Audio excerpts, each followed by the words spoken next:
Ayan, gagawa po ako ng simpleng sandwich lang. Ayan, napaka-dali lang gawin. Ayan, gagamit po ako ng wheat bread. Ayan, batiin po natin ang itlog.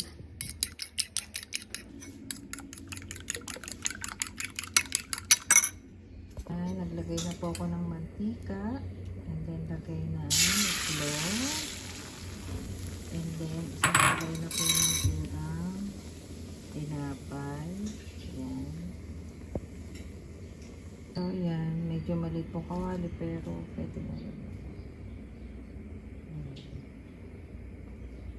Binaliktad ko na po yung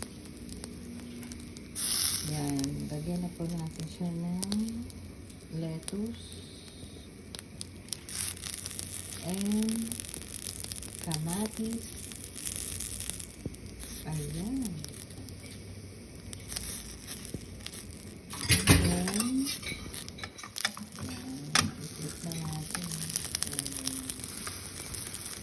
So, yun.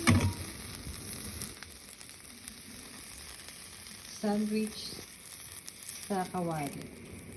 Ayan, oh. Diba? May sandwich na tayo.